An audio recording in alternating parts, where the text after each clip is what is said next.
प्यारे बच्चों, आप सभी का स्वागत है आपके प्यारे से यूट्यूब चैनल एम क्लासेज के अंदर। बच्चों, आज का ये वीडियो जो आपका एग्जाम होगा 9 मार्च को फिजिक्स का, उसको नस्ते नाबूद करने के लिए काफी महत्वपूर्ण होने वाली है। इस वीडियो के अंदर मैं आप सभी को 2016 से लेकर 2023 तक राजस्थान बोर्ड के अंदर जितने भी न्यूमेरिकल क्वेश्चन पूछे गए हैं, उन सभी न्यूमेरिकल क्वेश्चनों को एक ही वीडियो में मैं क्या है निपटारा कर दूंगा। इससे पहले बच्चों मैंने इसका पार्ट 1 डाल दिया है, जिसके अंदर मैंने 2011 से लेकर 2015 तक के जितने भी न्यूमेरिकल क्वेश्चन आपके बोर्ड एग्जाम में पूछे गए थे, सभी क्वेश्चनों को मैंने करवा दिया है। एक बार आप उस वीडियो को भी जाकर देख लीजिए बच्चों, क्योंकि आपके एग्जाम में 11 से 12 नंबर के न्यूमेरिकल क्वेश्चन पूछे जाते हैं। यदि आप प्रीवियस ईयर के क्वेश्चन पेपर तैयार कर लेते हो न्यूमेरिकलों के, तो डेफिनेट है बच्चों वहां से एक भी क्वेश्चन बाहर नहीं जाएगा, ये मैं दावे से कह सकता हूं। तो ये वीडियो आपके लिए बहुत ही ज्यादा इंपॉर्टेंट है। यदि वीडियो लास्ट में अच्छा लगता है ना आपको, तो वीडियो को लाइक कर जाइएगा, चैनल को सब्सक्राइब कर दीजिएगा और जितना हो सके इस वीडियो को अपने दोस्तों के पास शेयर भी कर दीजिएगा। तो स्टार्ट करते हैं बच्चों आज का वीडियो। तो देखिए बच्चों, पहला क्वेश्चन तो पूछ रहा है, दिए गए VI ग्राफ से प्रतिरोधक के प्रतिरोध का मान ज्ञात कीजिए। ये 2016 के अंदर बच्चों क्वेश्चन पूछा गया है। आपको एक ग्राफ दिया हुआ है। ये ग्राफ जो है बच्चों, ये विभव और धारा के बीच में क्या है, ग्राफ है। इस अक्ष पर लिया गया है विभव, इस अक्ष पर है धारा। तो विभव में परिवर्तन क्या हो रहा है भाई, पहले 0, फिर 2, फिर 4, फिर 6, फिर 8, और धारा पहले 0, फिर 0.1, 0.2, 0.3 और 0.4। आपको क्या निकालना है भाई, इस ग्राफ का प्रतिरोधक निकालना है। मतलब आपको इस टोटल ग्राफ का क्या निकालना है भाई, प्रतिरोध निकालना है। तो देखो प्रतिरोध आप कैसे निकालते हो, आप सभी ने ओम का नियम पढ़ा होगा। ओम का नियम होता है V बराबर में IR। आपको R निकालना है तो सूत्र बन जाएगा V अपॉन में I। अब देखो V है आपका विभव, I है आपकी धारा। तो देखो यहां पर आपको परिवर्तन लेना होगा, क्योंकि जो ग्राफ है बच्चों उसमें क्या है, चेंजिंग आ रहा है, इसलिए आपको परिवर्तन लेना होगा। तो यहां पर हम विभव को लेंगे डेल V और धारा को लेंगे डेल I।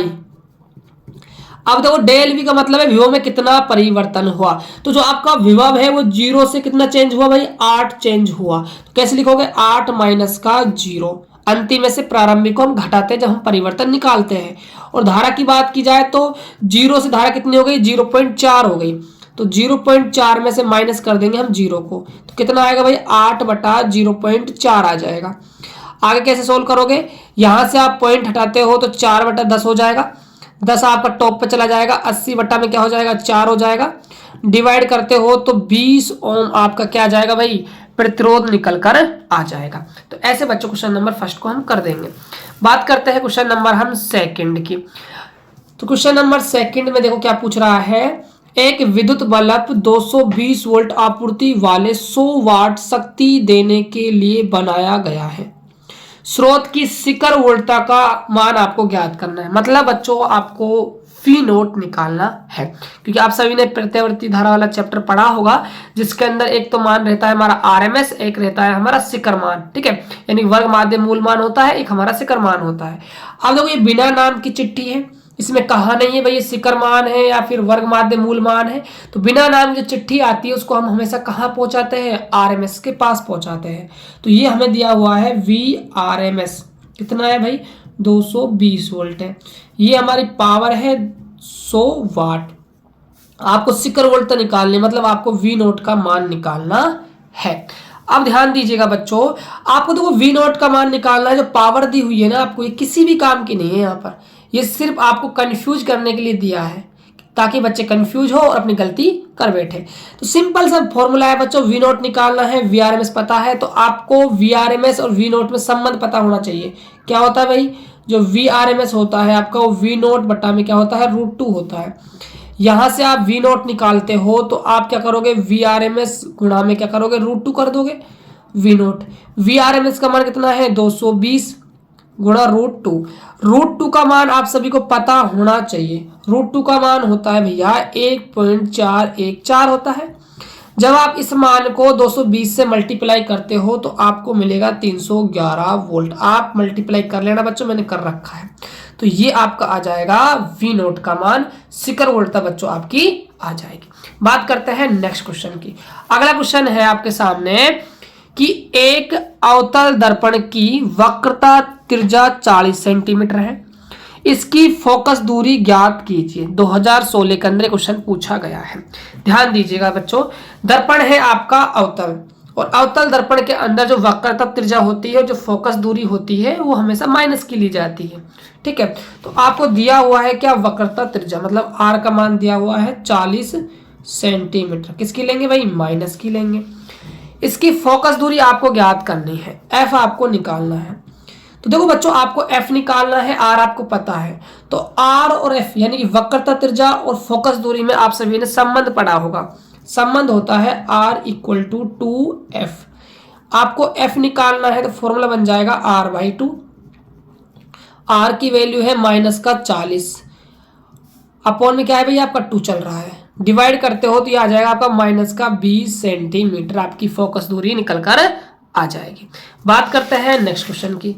तो अगला क्वेश्चन है, किसी परिपथ में 0.15 में धारा 5.0 एम्पियर से, बच्चों यहां पर सेकंड है, ये आपका सेकंड है, ये 15 नहीं है बच्चों, सेकंड है। ठीक है, किसी परिपथ में 0.1 सेकंड में धारा 5 एम्पियर से 0 तक गिरती है।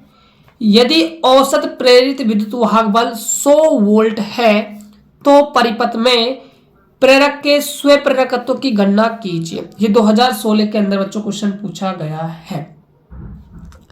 देखो टाइम है आपका 0.1 सेकंड, जो आपकी धारा है वो 5 एम्पियर से भाई शून्य हो गई, 5 एम्पियर से शून्य हो गई है। और आपको प्रेरित विद्युत वाहक बल मतलब ई का मान आपको 100 वोल्ट दिया हुआ है। आपको स्व प्रेरकत्व की गणना करनी है, मतलब आपको एल निकालना है। इतना आपको क्वेश्चन में समझ में आ जाना चाहिए। देखिए क्वेश्चन को स्टार्ट बच्चों कैसे करेंगे। देखो पहले तो आप बच्चों फॉर्मूला ढूंढिए, इसमें आप कौन सा फॉर्मूला अप्लाई करोगे, ये इंपॉर्टेंट बात है। देखो आपको प्रेरित विद्युत वाहक बल दिया है और आपको स्व प्रेरकत्व तो निकालना है, टाइम दिया है, धारा दी है। तो आप एक फॉर्मूला जानते हो, ई बराबर होता है एल डी आई अपॉन में डी टी।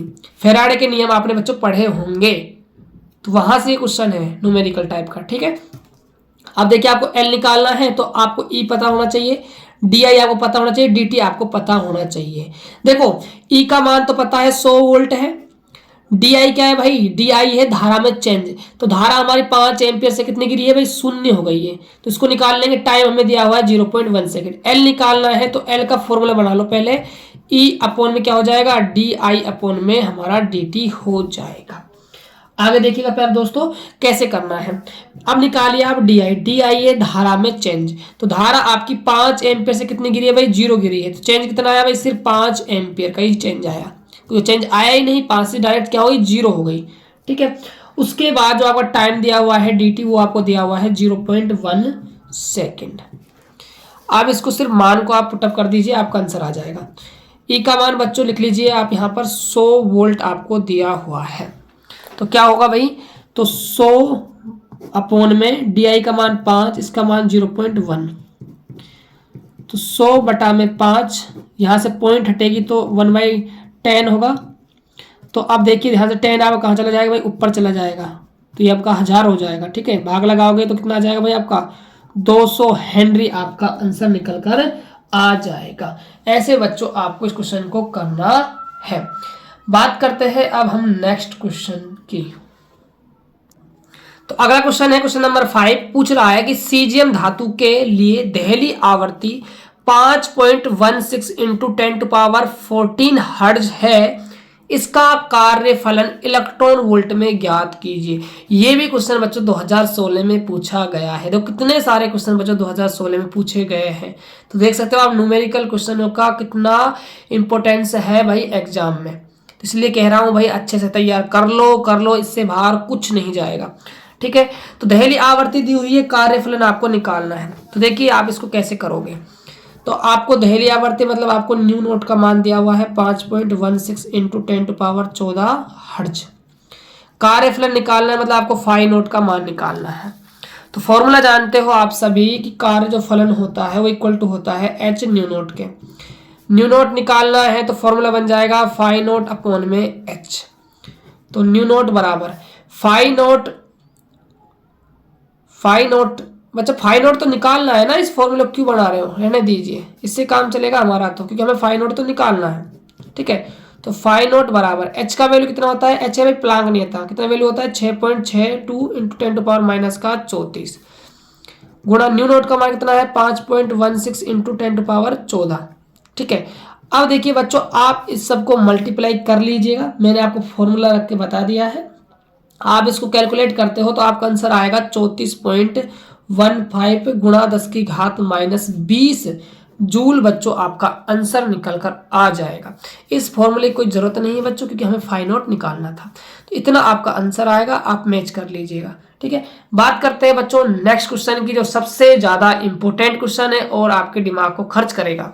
देखिए बच्चों क्वेश्चन क्या पूछ रहा है, आपसे कह रहा है कि 10 वोल्ट तथा नगण्य आंतरिक प्रतिरोध, वोल्ट कितना है भाई 10 है विभव, और आंतरिक प्रतिरोध क्या है भाई नगण्य है, कि बैटरी एक घनीय परिपथ जाल के विकर्ण समूह कोण से जुड़ी हुई है। जो विकर्ण है इसका घन का उससे जुड़ी हुई है। परिपथ जाल में 2 ओम प्रतिरोध के 12 प्रतिरोधक हैं। जो आपका घन बना हुआ है जाल उसमें क्या है भाई 12 प्रतिरोध लगे हुए हैं और सबका वैल्यू कितना है भाई 2 ओम है। परिपथ जाल का समतुल्य प्रतिरोध आपको ज्ञात करना है, मतलब उस जाल का टोटल आपको रेजिस्टेंस निकालना है, प्रतिरोध आपको निकालना है। बच्चों ये क्वेश्चन 2016 में भी पूछा गया है और ये क्वेश्चन 2022 में भी पूछा गया है। इसका मतलब बच्चों प्रीवियस ईयर से क्वेश्चन पूछे जाएंगे। ठीक है, तो देखिए इस क्वेश्चन को आप कैसे डील करोगे, काफी शानदार बच्चों ये क्वेश्चन है, ध्यान से समझिएगा बच्चों। ये क्वेश्चन एग्जाम में आएगा, उम्मीद है इस बार भी फंस सकता है। ठीक है, तो देखिए ध्यान से, ये आपका क्या है घन है, घन बना हुआ है, घन में कितने भाई प्रतिरोध है 12 प्रतिरोध है। काउंट कीजिए एक बार जरा, 1 2 3 4 5 6 7 8 9 10 11 और आपका हो जाएगा ये 12। 12 आपके प्रतिरोध हो गए। जो 12 प्रतिरोध है सब किस मान के हैं भाई 2-2 मान के हैं। अब इसका जो विकर्ण है ये आपका विकर्ण है, इस विकर्ण को हमने किससे जोड़ा हुआ है भाई बैटरी से जोड़ा हुआ है, जिसका वोल्टेज कितना है भाई 10 वोल्ट की हमारी बैटरी है। अब आप डायग्राम में समझिएगा भाई धारा का जो बंटवारा है वो आपको कैसे करना है और आपको इस परिपथ का निकालना है भाई तुल्य प्रतिरोध। बात समझ में आ गई होगी। देखो यहां से आपकी धारा गई आई, जैसे ये पॉइंट बी पर पहुंचेगी आपकी धारा आई तो यहां पर 3 रास्ते हो जाएंगे, एक रास्ता 2 रास्ता और तीसरा रास्ता। आई धारा गई, तीनों मार्गों में जाना है इसको, तो I/3 I/3 I/3 यहां से गुजर गई। बात समझ में आ गई बच्चों। फिर जो I/3 जो धारा है हमारी वो यहां पहुंची, यहां पहुंचने के बाद इसको ना 2 रास्ते नजर आए तो ये दोनों रास्तों में बढ़ जाएगी, तो कितनी हो जाएगी I/6 और I/6 हो जाएगी। उसी प्रकार बच्चों ये I/3 धारा यहां पहुंची, इसके बाद दो रास्तों में बट रही है तो यहां भी I/6 और यहां भी I/6 हो जाएगी। उसके बाद क्या हुआ, यहां से तो गई I/6 और यहां से आई I/6, इस पॉइंट पर मिलेगी, इससे बाहर निकल रही सिर्फ एक ही रास्ता है, तो I/6 प्लस में I/6 क्या हो जाएगी I/3 हो जाएगी। इतना समझ में आया होगा। ठीक है, उसके बाद ध्यान दीजिए फिर क्या हुआ, जैसे हमारा I/3 यहां से दो रास्तों में बट गया था, उसके बाद क्या हुआ जो हमारी I/3 यहां पहुंची, यहां पहुंचने के बाद बच्चों इसके भी कितने रास्ते हो गए 2 रास्ते हो गए, तो ये भी I/6 में बट गई और ये भी I/6 में बट गई। राइट, उसके बाद देखिए क्या होता है, अब जो धारा है हमारी यहां पहुंचेगी इस पॉइंट पर, देखो यहां से आ रही है आपकी I/6, यहां से धारा आ रही है आपकी I/6, एक ही रास्ता मिल गया तो क्या हो गई धारा हमारी I/3 हो गई। उसी प्रकार देखो यहां से I/3 गई, यहां से भी I/3 गई, तो I/3 दोनों गई और एक ही रास्ता मिल गया तो दोनों जुड़े क्या हो जाएगी 2I/3 हो जाएगी। तो 2I/3 धारा यहां पर आई और जो हमारी I/3 धारा है यहां मिलेगी। ठीक है, और जो हमारी I/6 धारा यहां मिली, तो इन दोनों ने मिलकर क्या बना लिया, यहां पर I/3 मिला लिया और 2I/3 और आ रही है इसी रास्ते से और यहां इसको मिल गई I/3, दोनों ऐड हो जाएगी तो क्या निकल कर आएगी बाहर, I धारा बाहर निकल कर आ जाएगी। तो ये डिस्ट्रीब्यूशन है बच्चों करंट का, ये समझ में आ गया होगा। अब देखिए आपको निकालना है प्रतिरोध, सीधी सी बात है। तो ओम के नियम से बच्चों V बराबर क्या होता है IR होता है। राइट, यदि आप धारा निकाल लेते हो तो आप प्रतिरोध को आराम से निकाल दोगे, क्योंकि आपको वोल्टेज पता हुआ है, कितना दिया हुआ है भाई 10 वोल्ट आपको दिया हुआ है। तो आपको मेहनत करनी है सिर्फ किसके लिए भाई I के लिए आपको मेहनत करनी है। अब आप ये ढूंढिए I किस में आ रहा है, तो आप थोड़ा गौर फरमाइएगा, जो आपका लूप बन रहा है कौन सा A B C D ई ए, इस लूप के अंदर बच्चों धारा आई आ रही है। बच्चों इसके अलावा आप दूसरा लूप भी ले सकते हो, लेकिन ये बिल्कुल सरल लूप है, इसलिए मैं इसको ले रहा हूं। ठीक है, तो A B C D E a loop से हम काम करने वाले। आप सभी ने किरचॉफ का नियम पढ़ा होगा, केवीएल का, किरचॉफ का द्वितीय नियम, जहां पर आपने पढ़ा था कि भाई किसी भी बंद परिपथ के लिए, किसी भी बंद लूप के लिए सभी प्रतिरोधों का जो वोल्टेज होगा वो बैटरी के वोल्टेज क्या होगा भाई, बराबर होगा। ये बच्चों आपने पढ़ा होगा। केवीएल का नियम है बच्चों, किरचॉफ का सेकंड लॉ है। तो देखिए हमने यही लिखा है किरचॉफ के द्वितीय नियम से, सिग्मा वी प्रतिरोध का और सिग्मा वी बैटरी का इक्वल टू होगा हमेशा। तो लूप हमारा कौन सा है, ए बी सी डी ई है। ठीक है, अब देखिए इस लूप में क्या होगा, ये लूप है आपका। ठीक है, तो लूप में देखो पहले आपकी धारा यहां से गई आई। ठीक है, ये आई गई थी, यहां कितनी पहुंची, I/3 पहुंची। इसके रास्ते में क्या मिला इसको, 2 ओम का प्रतिरोध मिला। तो वोल्टेज क्या होता है भाई, धारा और प्रतिरोध का मल्टीप्लाई होता है। धारा कितनी गुजर रही है, I/3, प्रतिरोध कितना है, 2 ओम का। तो यहां क्या किया हमने, 2 गुणा I/3 कर दिया। उसके बाद यहां पर देखो, यहां 2 ओम का है, धारा कितनी जा रही है, यहां से I/6 जा रही है, तो 2 गुणा I/6 कर दिया। इसके बाद कोई भी रेजिस्टेंस नहीं है। उसके बाद क्या है भाई, 10 वोल्ट की बैटरी है, तो हमने बराबर में क्या कर दिया, बैटरी का वोल्टेज लिख दिया, 10 वोल्ट हमने लिख दिया। उसके बाद देखिए कैसे काम करना है आपको, फिर सिंपल सा हमें कैलकुलेशन करनी है। 2I/3 प्लस में 2I/6 मिला, इक्वल टू 10 मिला।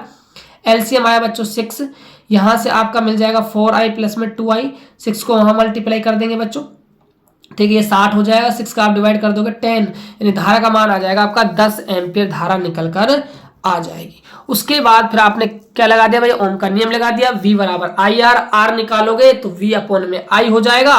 वोल्टेज भी आपका कितना है भाई, 10 है, और धारा भी आपकी 10 एम्पियर है। 10 से बच्चों आपका 10 कट जाएगा, 1 ओम आपका तुल्य प्रतिरोध निकल कर आ जाएगा। बच्चों मोस्ट इंपोर्टेंट क्वेश्चन है बच्चों, मैं फिर कह रहा हूं, इसको अच्छे से रेडी कर लीजिएगा, क्योंकि बिल्कुल ऐसा सवाल है बच्चों जिसमें बच्चे क्या है, ये मान सकते हो 100 बच्चों में से लगभग 2 से 3 बच्चे ही ऐसे होंगे जो इस सवाल को कर आ सकते हैं। इतना थोड़ा टफ सवाल है बच्चों। ठीक है, तो आई होप कि आपको सवाल काफी अच्छे से समझ में आ गया होगा। अब बात करते हैं बच्चों नेक्स्ट क्वेश्चन की। तो अगला क्वेश्चन है, एक दूरदर्शी की आवर्धन क्षमता 8 है, जब इसे समांतर किरणों के लिए समाजित करते हैं तब नेत्रिका और अभिदर्शक लेंस से बीच की दूरी 18 सेंटीमीटर है। दोनों लेंसों की फोकस दूरी ज्ञात करनी है। ये बच्चों हमारा क्वेश्चन है, दोनों लेंसों की हमें फोकस दूरी ज्ञात करनी है। देखिए इस क्वेश्चन को आप कैसे करोगे, देखिए आपको इसका आवर्धन जो क्षमता है वो दिया हुआ है, कितना है भाई, 8 है। तो m का मान दिया हुआ है आपको 8। बच्चों ये आवर्धन क्षमता आपको लेनी पड़ेगी माइनस की। उसका रीजन क्या है सुन लीजिए ध्यान से। समांतर किरणपुंज समाजित करते हैं। समांतर किरणपुंज का मतलब क्या है भाई, प्रकाश किरण कहां से आ रही है भाई, अनंत से आ रही है, अनंत से आ रही है। बच्चों इसका मतलब क्या है, जो बनने वाला जो आपका अंतिम प्रतिबिंब है वो वास्तविक बनता है, और कैसा बनता है भाई, उल्टा बनता है। इसीलिए आपका आवर्धन लिया जाएगा माइनस का, राइट। अब देखो नेत्रिका और अभिदर्शक लेंस की जो बीच की दूरी है वो कितनी है भाई आपकी, 18 सेंटीमीटर है, यानी कि आपको L का मान दिया हुआ है 18 सेंटीमीटर। आपको दोनों लेंसों की फोकस दूरी निकालनी है, नेत्रिका की भी और अभिदर्शक लेंस की भी। नेत्रिका लेंस की फोकस दूरी को व्यक्त करते हैं Fe से, और अभिदर्शक लेंस की फोकस दूरी को डिनोट करते हैं F0 से।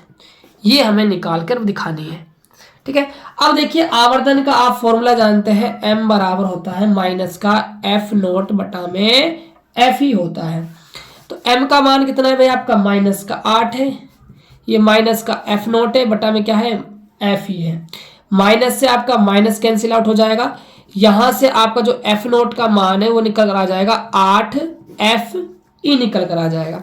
अब देखिए जो L है वो नलिका की लंबाई होती है जिसके दोनों सिरों पर लेंस लगे होते हैं।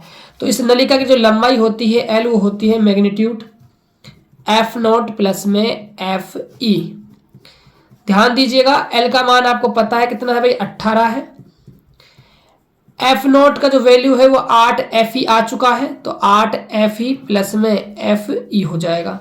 8 Fe प्लस में Fe हो जाएगा आपका 9 Fe इक्वल टू 18। Fe का वैल्यू कितना आ जाएगा भाई, 2 सेंटीमीटर निकल कर आ जाएगा। जब एफ का मान 2 सेंटीमीटर है तो यहां पर रख दीजिए, एफ नोट का मान कितना आ जाएगा भाई 16 सेंटीमीटर आया जाएगा। ऐसे बच्चे इस क्वेश्चन को करना था। आई होप क्या क्वेश्चन समझ में आ गया होगा। बात करते हैं बच्चों नेक्स्ट क्वेश्चन की।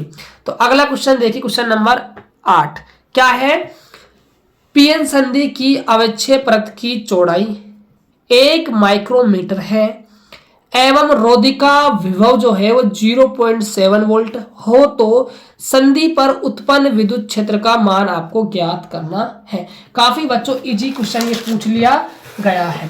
देखिए इस क्वेश्चन को आप कैसे करोगे। देखो आप फॉर्मूला जानते हो, विद्युत क्षेत्र और विभव में संबंध होता है V बराबर होता है प्यारे बच्चों E डॉट में D होता है। अब आपको यहां से E निकालना है तो फॉर्मूला बन जाएगा V अपॉन में D। ठीक है, V क्या है आपका वोल्ट कितना दिया हुआ है 0.7 दिया हुआ है। D क्या है भाई आपकी दूरी है, दूरी क्या है 1 माइक्रोमीटर। 1 माइक्रो को चेंज करेंगे 10 की घात -6 से गुणा कर देंगे। ठीक है, अब आप इसको कैलकुलेट करते हो तो आपका आंसर आएगा 7 गुणा 10 की पावर 5 वोल्ट पर मीटर बच्चों आपका आंसर आ जाएगा। बात करते हैं बच्चों नेक्स्ट क्वेश्चन की। तो क्वेश्चन नंबर 9 है, एक समांतर पट्टिका वायु संधारित्र की धारिता 8 पिको फैराड है। मतलब वायु में आपको धारिता दी हुई है। यदि इसकी पट्टिकाओं के बीच की दूरी आधी तथा इनके बीच 5 पराविद्युतांक का कोई पदार्थ पूर्णतः भर दे तो अब संधारित्र की धारिता ज्ञात कीजिए। बच्चों क्या हुआ देखिए ध्यान से, जब कुछ भी नहीं भरा हुआ था प्लेटों के बीच तो निर्वात में जो धारिता थी सी नोट वो कितनी थी 8 पिको फैराड थी। धारिता का फॉर्मूला होता है निर्वात में ए एप्सिलॉन नोट अपॉन में डी। तो ए एप्सिलॉन नोट अपॉन में डी का वैल्यू कितना है भाई 8 के इक्वल टू है। इसको हम इक्वेशन नंबर 1 मान लेते हैं। अब आपने क्या किया, इनके बीच पराविद्युतांक भर दिया। पराविद्युतांक हम मान लेते हैं कितने मान का है 5 मान का है। और जो दूरी है नहीं आपकी डी डैश उसको आपने क्या कर दिया आधा कर दिया। तो अब आपकी धारिता जो है क्या हो जाएगी आपसे पूछ रहा है। तो माध्यम में जो धारिता का फॉर्मूला होता है वो CM बराबर होता है ए एप्सिलॉन नोट के अपॉन में डी होता है। जब आपने माध्यम भर दिया है तो क्या हुआ कि के का मान तो आपने 5 लिया, ए एप्सिलॉन नोट अपॉन में डी आपने क्या कर दी भाई आधी कर दी, तो डी बाई 2 हो जाएगा। अब आपका 2 कहां चला जाएगा भाई टॉप पर चला जाएगा, तो क्या होगा 10 ए एप्सिलॉन नोट अपॉन में डी आ जाएगा। अब ध्यान दीजिए समीकरण जो आपकी 1 है उसमें A epsilon naught upon D का मान कितना है भाई 8 है, तो 8 यहां पर रख दीजिए। तो 10 गुणा में 8 कितना आ जाएगा भाई 80 पिको फैराड आपकी धारिता निकल कर आ जाएगी। बात करते हैं बच्चों नेक्स्ट क्वेश्चन की। क्वेश्चन नंबर 10 की बात करते हैं। 12 वोल्ट विद्युत वाहक बल तथा 2 ओम आंतरिक प्रतिरोध की एक बैटरी किसी प्रतिरोधक से संयोजित है। पहले बच्चों हम डायग्राम बना लेते हैं। देखिए क्या हुआ, एक बैटरी है आपकी, ये क्या है बच्चों आपकी बैटरी है, और बैटरी का जो क्या है भाई आपका जो प्रतिरोध है आंतरिक कितना है भाई 2 ओम है। तो एक बैटरी बना लीजिए पहले, ये आपकी क्या है बच्चों बैटरी है। इसका आंतरिक जो प्रतिरोध है आर वो कितना है आपका 2 ओम है। ठीक है, और एक प्रतिरोधक से जुड़ी हुई है, मतलब एक प्रतिरोध है बच्चों उससे क्या है ये जुड़ी हुई है, ये आपका हो जाएगा प्रतिरोध। इतनी बात समझ में आ गई होगी। और कितने विद्युत वाहक से जुड़ी हुई है भाई 12 वोल्ट विद्युत वाहक बल से जुड़ी हुई है।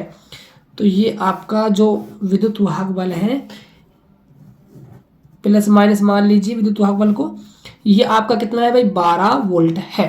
इतनी बात समझ में आ गई होगी। यदि इसमें 0.5 एम्पीयर की विद्युत धारा बह रही है, धारा कितनी बह रही है भाई इससे 0.5 एम्पीयर की धारा बह रही है, तो प्रतिरोधक का प्रतिरोध ज्ञात कीजिए। यदि परिपथ बंद हो तो सेल का टर्मिनल वोल्टता क्या होगी। भाई सेल की आपको टर्मिनल वोल्टता भी ज्ञात करनी है और आपको आर जो आपने जोड़ा है प्रतिरोध उसका मान भी निकालना है। टर्मिनल वोल्टता होती है बच्चों आपकी V1 मान लेंगे बच्चों, या V मान लीजिए, बात एक ही, चलो V मान लेते हैं बच्चों। V मत मानेगा क्योंकि V हमें ये मानना पड़ रहा है, इसलिए आप इसको V1 मान सकते हो। ऐसा कीजिए आप इसको V1 मान लीजिए, तो आंतरिक प्रतिरोध को फिर आपको क्या मानना होगा भाई R1 मानना होगा, राइट। तो आपको V1 निकालना है और आपको भाई R का मान निकालना है। देखिए आप ध्यान दीजिए, ये आपका एक बंद लूप बन गया, तो बंद लूप के अंदर तो भाई किरचॉफ का नियम लग जाता है, तो ये आपका बन गया भाई किरचॉफ का नियम लग जाएगा इसमें KVL का। ठीक है, तो KVL का नियम क्या होता है, सभी प्रतिरोधों का वोल्टता इक्वल टू होती है बैटरी के वोल्टता के, राइट। अब देखिए आपका ये प्रतिरोध है 2 ओम का, इससे कितनी धारा जा रही है 0.5 एम्पीयर, प्लस आर आपका प्रतिरोध है, कितनी धारा गुजर रही है 0.5 एम्पीयर, इक्वल टू बैटरी का वोल्टेज कितना है भाई 12 वोल्ट है, ठीक है। कैलकुलेट कीजिए, यहाँ से आपको मिलेगा 1, 0.5 आर बराबर 12, एक का पक्षांतर करोगे 0.5 आर बराबर क्या हो जाएगा 11, आर का मान निकालोगे तो 11/0.5, तो यहाँ से आपको मिलेगा 110/5, तो ये आपका आ जाएगा भाई 22 ओम। 22 ओम निकल कर आ जाएगा आपका प्रतिरोध। अब वो क्या कह रहा है थी, परिपथ क्या हो भाई आपका बंद हो तो इसकी टर्मिनल वोल्टता बतानी है आपको सेल की। तो फॉर्मूला क्या होता है, V1 बराबर हो जाएगा भाई IR1। तो V1 इक्वल टू धारा कितनी है 0.5, प्रतिरोध कितना है भाई 2 ओम का, तो 1 वोल्ट आपकी आ जाएगी टर्मिनल वोल्टता। तो टर्मिनल जो वोल्टता होती है बच्चों उसको हम B से प्रेजेंट करते हैं, ये बात भी आपको समझनी होगी, इसलिए हमने फॉर्मूला लगाया है V बराबर IR1। बिल्कुल सिंपल सा बच्चों, ये तो आपको डाटा दिया हुआ था, आपको सिर्फ R निकालना था। बात करते हैं हम नेक्स्ट क्वेश्चन की, बात करते हैं क्वेश्चन नंबर हम 11 की। एक छोटी दूरबीन के अभिदर्शक तथा नेत्रिका की फोकस दूरियां क्रम से 192 सेंटीमीटर तथा 8 सेंटीमीटर है। तो इनको लिख लेते हैं, अभिदर्शक लेंस की फोकस दूरी को डिनोट करते हैं एफ नोट से 192 सेंटीमीटर, और नेत्रिका जो है एफ ई उसका मान दिया हुआ है 8 सेंटीमीटर। तो इसकी आपको आवर्धन क्षमता मतलब आपको एम निकालना है, और दोनों लेंसों के बीच की दूरी मतलब आपको नलिका की लंबाई भी निकालनी है। बच्चों नलिका की लंबाई बिल्कुल ही आसान है, फॉर्मूला क्या होता है, एल बराबर होता है एफ नोट प्लस में एफ ई। तो एफ नोट है 192, एफ ई है आपका 8, ऐड हो जाएगा तो 200 सेंटीमीटर आपकी क्या आ जाएगी, नलिका की लंबाई आ जाएगी। आवर्धन निकालना है, फॉर्मूला क्या होता है आवर्धन का भाई, माइनस का एफ नोट बटे में क्या होता है एफ ई होता है। तो माइनस एफ नोट का मान है 192, एफ ई का मान है 8, डिवाइड करते हो तो आपका आंसर आ जाएगा माइनस का 24 बच्चों, आपका आंसर निकल कर आ जाएगा। बात करते हैं बच्चों नेक्स्ट क्वेश्चन की। तो क्वेश्चन नंबर देखिए 13 क्या पूछ रहा है, एक बीम उत्तल लेंस से 20 सेंटीमीटर दूरी पर रखा है, यदि लेंस द्वारा 3 गुना आवर्धित वास्तविक प्रतिबिंब प्राप्त होता है। बाबू इस वर्ड पर ध्यान दीजिए, वास्तविक प्रतिबिंब की बात कर रहा है। जब भी प्रतिबिंब वास्तविक बनता है तो जो बनने वाला प्रतिबिंब होता है वो कैसा होता है, हमेशा भाई उल्टा होता है। यदि प्रतिबिंब उल्टा बन रहा है तो इसका मतलब क्या हुआ कि जो आवर्धन है वो भी माइनस का लिया जाएगा, और जो बिंब दूरी है वो भी माइनस की ली जाएगी, ठीक है। तो जो आपका आवर्धन है प्यारे बच्चों वो आपका क्या आएगा भाई माइनस का 3 हो जाएगा, क्योंकि 3 गुना आवर्धित, आवर्धित का मतलब है 3 गुना आवर्धन का मान दिया हुआ है। और जो आपका ऑब्जेक्ट है वो लेंस से 20 सेंटीमीटर दूर रखा है, मतलब यू का जो मान है वो माइनस का क्या है 20 सेंटीमीटर दिया हुआ है, क्योंकि बच्चों ऐसे रखा हुआ है। देखो ये आपका उत्तल लेंस है, ये इसका अक्ष है, यहाँ प्रकाशिक केंद्र है, यहाँ आपका ऑब्जेक्ट रखा हुआ है 20 सेंटीमीटर की दूरी पर, ठीक है। अब आपसे क्या पूछ रहा है, तो लेंस की आपको फोकस दूरी निकालनी है बच्चों, आपको निकालना है एफ। देखो सीधी सी बात है बच्चों, लेंस समीकरण आप सभी ने पढ़ी है। लेंस समीकरण क्या होती है, 1/f equal to 1/v minus का 1/u होती है। देखो आपको एफ तो निकालना है, u पता हो और v पता हो तो आपका काम चल जाएगा। देखो u तो हमें पता है, हमें सिर्फ क्या निकालना पड़ेगा भाई v निकालना पड़ेगा। तो v कैसे निकालेंगे, v निकालेंगे बच्चों आवर्धन के सूत्र से। आवर्धन का फॉर्मूला क्या होता है लेंस के लिए, v अपॉन में क्या होता है u होता है, प्लस का लेते हुए दर्पण में क्या होता है माइनस का होता है, ठीक है। तो m का वैल्यू कितना है माइनस का 3 है, v अपॉन में u का वैल्यू क्या है भाई माइनस का 20 है। तो मल्टीप्लाई होगा तो माइनस माइनस प्लस हो जाएगा, 20 को 3 से मल्टीप्लाई करते हो तो क्या आ जाएगा भाई 60 आ जाएगा, 60 सेंटीमीटर आपकी प्रतिबिंब की दूरी आ जाएगी। अब ध्यान दीजिए यहाँ पर सिर्फ फॉर्मूला रखना है, तो 1/f equal to 1/v, v का मान क्या है 1/60, माइनस u का मान क्या है भाई आपका माइनस का 20, माइनस माइनस क्या हो जाएगा प्लस 1/20। आगे देखिएगा इसका क्या लोगे आप भाई एलसीएम ले लो, एलसीएम क्या लोगे आप इसका 60 ले लो, ठीक है। तो यहाँ 1 मिलेगा, यहाँ 3 मिलेगा, तो 1/f बराबर में 4/60 हो जाएगा। f निकालोगे तो 60 में क्या हो जाएगा 4, 60 का बच्चों फोर्थ हिस्सा क्या होता है 15 सेंटीमीटर आपकी फोकस दूरी निकल कर आ जाएगी। बात करते हैं बच्चों नेक्स्ट क्वेश्चन की। अगला क्वेश्चन बच्चों बिल्कुल ही आसान सा क्वेश्चन आपसे पूछा गया था 2019 के एग्जाम में कि 10 की घात -9 कूलाम के बिंदु आवेश के कारण 1 मीटर दूर बिंदु पर विद्युत विभव की गणना कीजिए। मतलब आपको बच्चों बिंदु आवेश कारण विभव निकालना है, आपको चार्ज दिया हुआ है, आपको दूरी दी हुई है। फॉर्मूला होता है विभव का V बराबर में KQ/R बच्चों आपका फॉर्मूला होता है। के का मान होता है 9 × 10 की पावर 9। आवेश दिया हुआ है आपको 10 की घात -9। दूरी दी हुई है बच्चों आपको मीटर में। याद रखना है सवाल को करते समय, यदि दूरी मीटर में दी हुई है तो कोई दिक्कत वाली बात नहीं। यदि दूरी बच्चों सेंटीमीटर में दे दे तो याद रखना है हमेशा कन्वर्ट करना है उसको मीटर के अंदर। कैसे करोगे? 100 का भाग लगाकर। मैं पहले ही बोल देता हूं, है ना, एग्जामिनर घुमाएगा आपको, दूरी आपको सेंटीमीटर में देगा, ठीक है, तो 100 का भाग देना, मीटर में चेंज हो जाएगी। फिलहाल कोई दिक्कत वाली बात है नहीं, तो 1 लिख देंगे। देखो plus minus same same cut जाएगा, तो 9 वोल्ट क्या आ जाएगा भाई आपका विभव निकल कर आ जाएगा। बात करते हैं बच्चों नेक्स्ट क्वेश्चन की। तो अगला क्वेश्चन है क्वेश्चन नंबर 15। किसी एलसीआर प्रत्यावर्ती परिपथ में आर का मान 10 ओम है, एक्सएल आपका 100 ओम है एवं एक्सी भी आपका 100 ओम है। परिपथ की प्रतिबाधा का मान लिखिए। ठीक है, काफी शानदार क्वेश्चन बच्चों पूछा गया है। देखो ये आपका है भाई एलसीआर परिपथ। एलसीआर जो परिपथ होता है उसकी जो प्रतिबाधा होती है वो जेड बराबर होती है R² प्लस में एक्सएल माइनस का एक्सी का स्क्वायर।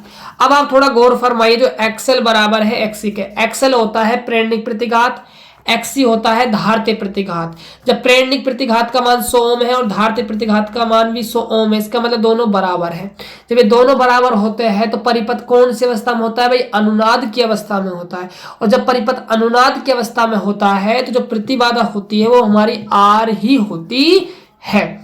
तो आर का जो मान है बच्चों कितना है? 10 ओम। तो 10 ओम हमारे क्या आ जाएगी? प्रतिबाधा निकल कर आ जाएगी। या फिर बच्चों आप फॉर्मूले से भी कर सकते हो, सेम ही आंसर आएगा। देख लो, चाहे जेड बराबर आर का मान कितना है? 10 का स्क्वायर कर देंगे। एक्सएल भी क्या है आपका? 100 है, एक्सी भी आपका 100 है स्क्वायर। तो यहां से आपको 0 मिलेगा, 100 का वर्ग हो जाएगा 100, 100 का वर्गमूल आ जाएगा बच्चों 10 ओम बाहर निकल कर आ जाएगा।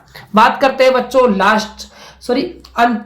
अगले क्वेश्चन की। ठीक है, काफी शानदार क्वेश्चन है बच्चों, एग्जाम में डेफिनेट है, यहां से क्वेश्चन बनेगा जो अगला मैं क्वेश्चन करवाने वाला हूं। देखिए ध्यान से, देखिए क्वेश्चन है कि चित्र में यदि व्हीटस्टोन सेतु संतुलन अवस्था में है, गौर फरमाइएगा, व्हीटस्टोन सेतु संतुलन की अवस्था में है तो आपको अज्ञात प्रतिरोध आर की गणना करनी है। 2019 के अंदर बच्चों क्वेश्चन पूछा गया है। तो डायग्राम देख लीजिए बच्चों, डायग्राम आपका क्या है और आपको इस क्वेश्चन को कैसे करना है। तो ये आपका भाई डायग्राम है, ये डायग्राम है, इस आर का मान आपको निकालना है। देखो सबसे पहले आपको व्हीटस्टोन सेतु के बारे में थोड़ा सा बच्चों समझना होगा। व्हीटस्टोन सेतु में क्या होते हैं भाई? 4 प्रतिरोध होते हैं। इस प्रतिरोध का नाम होता है P, इसका होता है Q, इसका नाम कंप्लीट का नाम होता है बच्चों, इस बात को ध्यान रखना है R। अब ये मत सोचो सर R दिया हुआ है, वो R अलग है बच्चों, ये आपका होता है S।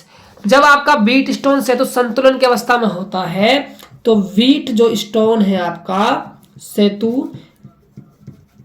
की संतुलन अवस्था, तो इसकी संतुलन अवस्था होती है P बटा में Q इक्वल टू R बटा में S होती है। ठीक है, अब देखिए P का मान आपको 20 ओम दिया हुआ है, Q का मान आपको 10 ओम दिया हुआ है, S का मान आपको 1 ओम दिया हुआ है। लेकिन बच्चों आपको ये कंप्लीट जो होता है आपका R, इसका मान आपको नहीं पता। लेकिन यहाँ 2 प्रतिरोध लगे हुए हैं तो 2 प्रतिरोधों को आपको कन्वर्ट करना होगा एक प्रतिरोध के अंदर, वो हम बिल्कुल इजीली कर देंगे। देखिए ध्यान से, इस वाले प्रतिरोध को मैं मान लेता हूं भाई आर डैश। ठीक है, यहां मैं इसको आर डैश बच्चों मान लेता हूं समझाने के लिए। तो आपको पहले निकालना होगा आर डैश। देखो आर डैश कैसे निकालोगे? दोनों प्रतिरोध कौन से क्रम में भाई? समांतर क्रम में। समांतर क्रम में कैसे निकालते? तुल्य प्रतिरोध, दोनों का मल्टीप्लाई और बटे में दोनों का जोड़। निकाल लिया, बस अब यहां पर मान रखने हैं, ध्यान दीजिएगा। P का मान 20 है, Q का मान कितना है भाई? 10 है, R डैश आपने निकाला 6 गुणा में R बटा में 6 प्लस में R गुणा 1/S, तो 1 बटा में S, S का मान कितना है भाई? 1 है। ठीक है, आगे देखिए तो 20 बटा में 10 6R बटा में 6 प्लस में R हो जाएगा। उसके बाद देखो ध्यान से, 10 से आपका 20 कितनी बार कट जाएगा भाई? 2 बार कट जाएगा। 6R बटा में 6 प्लस में R हो जाएगा। यहाँ पर कुछ नहीं है तो आप 1 मान सकते हो। इसको क्रॉस मल्टीप्लाई कर दो तो 2 से क्या गुणा होगा भाई 6 प्लस में r, और 1 6r से गुणा होगा तो क्या आ जाएगा भाई 6r आ जाएगा। अंदर गुणा करोगे 6 दूनी 12 प्लस में 2r equal to 6r। 2r को इधर भेज दीजिए तो 6r में से आपके 2r जाएंगे इक्वल टू 12। तो यहाँ से आपका 4r बराबर में 12, r का मान निकालोगे तो 12/4, 4 ते क्या हो जाएंगे आपके 12, 3 ओम बच्चों r का मान निकल कर आ जाएगा। ऐसे आपको इस क्वेश्चन को करना था, काफी इंपॉर्टेंट बच्चों ये क्वेश्चन है। बात करते हैं नेक्स्ट क्वेश्चन की। क्वेश्चन नंबर 17 में पूछ रहा है कि मुक्त आकाश में किसी बिंदु पर विद्युत क्षेत्र E का परिमाण 300 वोल्ट पर मीटर है। इस बिंदु पर चुंबकीय क्षेत्र B का परिमाण ज्ञात कीजिए। प्रकाश का वेग आपको दिया हुआ है। 2019 के अंदर ये क्वेश्चन पूछा गया था। देखिए इस क्वेश्चन को आप कैसे करोगे, ये एक फॉर्मूला बेस्ड क्वेश्चन है बच्चों, डायरेक्ट हो जाएगा। देखो विद्युत क्षेत्र के परिमाण और चुंबकीय क्षेत्र के परिमाण और प्रकाश के जो वेग होता है वेलोसिटी, उसके बीच में एक रिलेशन होता है। रिलेशन क्या होता है, B बराबर होता है E/c। ये बच्चों रिलेशन है, इसको आप याद रखना, ये आपको याद रखना है भाई। B बराबर होता है E/c, राइट। अब देखिए ध्यान से, आपको B का मान निकालना है। E का मान दिया हुआ है 300, C का मान है 3 × 10⁸। देखिए आपका इस 300 को आप 3 × 10⁻² लिख सकते हो। यहाँ 3 × 10⁸, 3 से आपका 3 कैंसिल आउट हो जाएगा, ये ऊपर जाएगा भाई 10⁻² × 10⁻⁻8 हो जाएगा। ऐड करोगे पावर को तो 10⁻⁻6 चुंबकीय क्षेत्र है बच्चों, तो क्या आएगा मात्र टेस्ला आपका आ जाएगा। बात करते हैं बच्चों नेक्स्ट क्वेश्चन की। क्वेश्चन नंबर 18 देखिए, पूछ रहा है दिए गए चित्र में छायांकित क्षेत्र से परिणामी विद्युत फ्लक्स की गणना करनी है। आपको डायग्राम दिया हुआ है और ये वाला जो पार्ट है बच्चों आपका क्या है, छायांकित है। इस छायांकित भाग से कितना विद्युत फ्लक्स गुजरेगा उसकी आपको गणना करनी है। देखिए बच्चों सीधी सी बात है, फ्लक्स का मैं आपको फॉर्मूला बता देता हूं। सबसे पहले फ्लक्स का फॉर्मूला होता है फाई इक्वल टू, फाई विद्युत फ्लक्स की बात कर रहा है तो phi E equal to sigma Q upon में एप्सिलॉन नॉट, ये आपका फॉर्मूला होता है। अब ध्यान दीजिएगा, आपको पहले निकालना होगा सिग्मा क्यू। सिग्मा क्यू क्या होता है, सिग्मा क्यू है कुल आवेश। तो इस प्रश्न से कुल कितना आवेश है भाई, तो 2 माइक्रोकुलाम है प्लस का, 1 माइनस का 1 माइक्रोकुलाम है। तो आवेश आएगा आपका 1 माइक्रोकुलाम। माइक्रो को चेंज करोगे तो 10⁻⁻6 कुलाम आपका क्या है भाई, आवेश है। ध्यान दीजिएगा फाई ई बराबर में 10⁻⁻6, एप्सिलॉन नॉट का मान है आपका 8.85 × 10⁻12। बच्चों इसको आप कैलकुलेट कर लीजिएगा, आपका आंसर आएगा 0.11 × 10⁶ वेबर आपका भाई आंसर निकल कर आ जाएगा। बात करते हैं बच्चों नेक्स्ट क्वेश्चन की। तो क्वेश्चन नंबर देखिए 19 क्या है, दिए गए चित्र में बिंदुओं ए व बी के मध्य तुल्य धारिता का मान आपको ज्ञात करना है। देखिए आपको एक सर्किट दिया हुआ है, इस सर्किट की जो बिंदु आपका ए है और बिंदु जो आपका बी है, इनके बीच आपको तुल्य धारिता निकालनी है। देखो बच्चों इस क्वेश्चन में थोड़ा सा आपको शॉर्टकट बताने का प्रयास करूंगा, आप इसको प्रॉपर तरीके से कर लेना, ठीक है। देखिए ये आपका ए पॉइंट है, ये आपका बी पॉइंट। यदि आप इसको खींचते हो बच्चों, ऐसे खींचना, थोड़ा सा सोचना है ना, वैसे तो आप खींच नहीं पाओगे, मतलब मन ही मन में आपको सोचना है, फील करना है थोड़ा सा।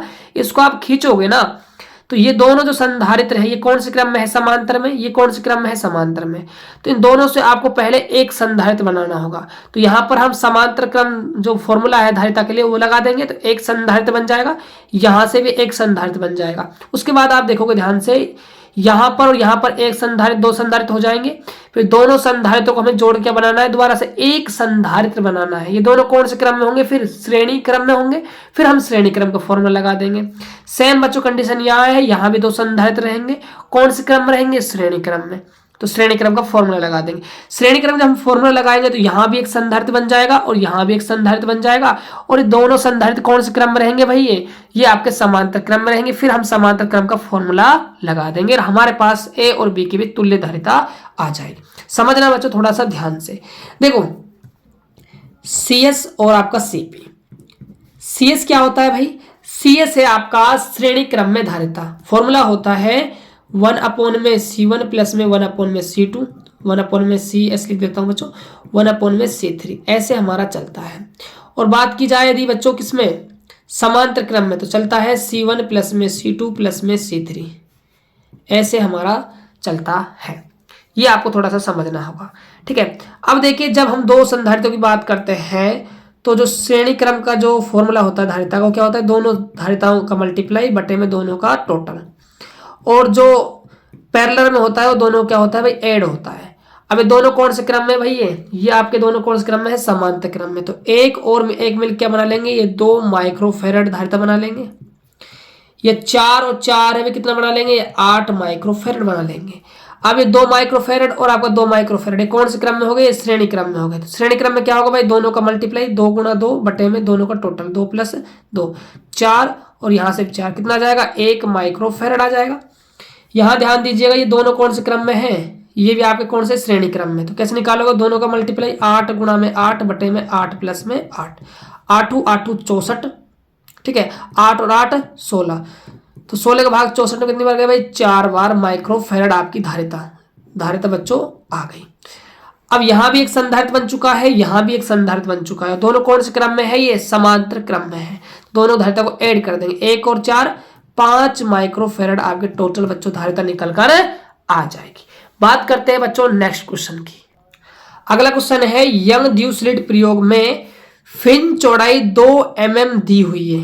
फिन चौड़ाई बच्चों मतलब आपको बीटा का मान दिया हुआ है 2 mm। mm को आप मीटर में कन्वर्ट करोगे, 2 गुणा 10 की घात -3 मीटर आप लिख दोगे। केंद्रीय फिन से आपको द्वितीय एदित फिंज की दूरी ज्ञात करनी है, यानी n का मान आपको दिया हुआ है 2, एदित फिंज की आपको दूरी भाई निकालनी है, यानी कि आपको x2 का बच्चों मान निकालना है। देखिए इस क्वेश्चन को आप कैसे करोगे। फिन चौड़ाई का बच्चों फॉर्मूला होता है बीटा बराबर लैम्बडा कैपिटल डी अपॉन में स्मॉल डी। तो लैम्बडा कैपिटल डी अपॉन में स्मॉल डी का मान कितना दिया हुआ है भाई, 2 गुणा 10 की घात -3 मीटर दिया हुआ है। इसको आप इक्वेशन नंबर 1 मान लीजिए, ठीक है।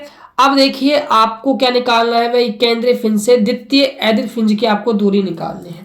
तो फॉर्मूला होता है एनवी द्वितीय फिंज की दूरी निकालने का, xn इक्वल टू, ये बच्चों एदित फिंज है तो 2n माइनस का 1 अपॉन में 2 गुणा में लैम्बडा कैपिटल डी अपॉन में क्या होता है, स्मॉल डी होता है।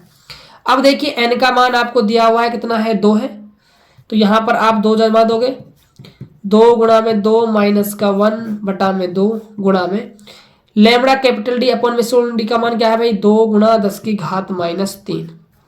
कैलकुलेट कीजिए इसको, तो x2 बराबर 2 दूनी 4, 4 में से गया भाई 3, 2 से आपका 2 कट जाएगा, 3 गुणा 10 की घात -3 बच जाएगा। इसको हम mm में कैसे लिखेंगे भाई, 10 की घात -3 क्या बनाता है, mm बनाता है, तो 3 mm हमारा आंसर निकल कर आ जाएगा। इतनी दूरी पर बच्चों फिन जो बनने वाली है। बात करते हैं बच्चों नेक्स्ट क्वेश्चन की। क्वेश्चन नंबर 21 देखिए, एक इलेक्ट्रॉन 0.30 मीटर व्यास के वृत्ताकार पथ पर अनंत रेखीय आवेश के चारों ओर चक्कर लगा रहा है। क्या है बच्चों, एक आपका क्या है, तार है जिस पर +q आवेश एक समान रूप से क्या है, वितरित है, और एक इलेक्ट्रॉन है, एक क्या है आपका वृत्ताकार पथ है भाई, और इस वृत्ताकार पथ का जो व्यास है वो कितना है भाई, आपका व्यास है इसका 0.30 मीटर का क्या है व्यास है। इस वृत्ताकार पथ में क्या है आपका इलेक्ट्रॉन मूव कर रहा है, गति कर रहा है। यदि रेखीय आवेश घनत्व तो दिया हुआ है 10 की घात -6, मतलब आपको लैम्बडा का मान दिया हुआ है 10 की घात -6 कूलम पर मीटर। तो इलेक्ट्रॉन की आपको भाई चाल निकालनी है, राइट बच्चों, ये काम आपको करना है। ध्यान से समझना, क्वेश्चन थोड़ा सा टिपिकल है, लेकिन बच्चों आप समझोगे तो डेफिनेट आपको समझ में आराम से आ जाएगा। देखिए व्यास दिया हुआ है, व्यास को हम डिनोट करते हैं कैपिटल डी से, कितना है 0.30 मीटर है। यदि यहां से हम त्रिज्या निकालते हैं तो व्यास का हम क्या कर देंगे भाई, आधा कर देंगे, तो 0.30 बटा में 2, ठीक है, ये हमारी क्या आ जाएगी भाई, त्रिज्या निकल कर आ जाएगी। आगे देखिएगा थोड़ा सा ध्यान से, देखो आपका जो रेखीय आवेश घनत्व होता है उसका फॉर्मूला होता है लैम्बडा बराबर में q अपॉन में l होता है। यहां से बच्चों आप q का मान निकालिए तो फॉर्मूला बनेगा लैम्बडा गुणा में l बन जाएगा। लैम्बडा का मान तो है 10 की घात -6, l है बच्चों लंबाई। थोड़ा सा आप समझिएगा ध्यान से बातों को, ये आपका तार है बच्चों, और ये तार इस परिधि को टच कर रहा है, यहां से इस परिधि को भी टच कर रहा है। यदि आप यहाँ एक वृत्ताकार पथ है बच्चों, तो ये जो आपका ये वाला पॉइंट है और ये वाला जो आपका रेखा पॉइंट है, ये दोनों जो लंबाई है भाई वो बराबर ही तो होगी ना, हाँ या ना, क्योंकि क्या है आपका वृत्ताकार है, जितनी ये है बच्चों उतनी ये होने वाली है। तो ये आपका 0.30 मीटर है, तो डेफिनेट इस तार की जो लंबाई होगी वो भी आपकी 0.30 मीटर ही होगी, इसलिए आप यहाँ पर 0.30 मीटर रखोगे। ये आपके पास आया है क्यू का मान निकल कर। अब देखिए जब आपका इलेक्ट्रॉन वृत्ताकार पथ में मूव करता है तो इस पर क्या लगेगा भाई, आवश्यक अभिकेंद्री बल लगेगा। ठीक है, जो इलेक्ट्रॉन और आवेश के बीच में लगने वाला जो आपका बल है कूलम्ब बल, उसके क्या होगा भाई, बराबर होगा। तो कूलम्ब बल क्या है आपका भाई, के, एक तो आपका इलेक्ट्रॉन है, एक आपका क्यों आवेश है, पट्टे में क्या होगा आपका दूरी का स्क्वायर, आर का स्क्वायर। ठीक है, और एक आपका अभिकेंद्री बल होता है एम बी स्क्वायर बटा में आपका आर होता है। एक आर से आपका एक आर कट जाएगा, तो के गुणा में ई गुणा में कैपिटल क्यू बटा में आर एम वी का स्क्वायर।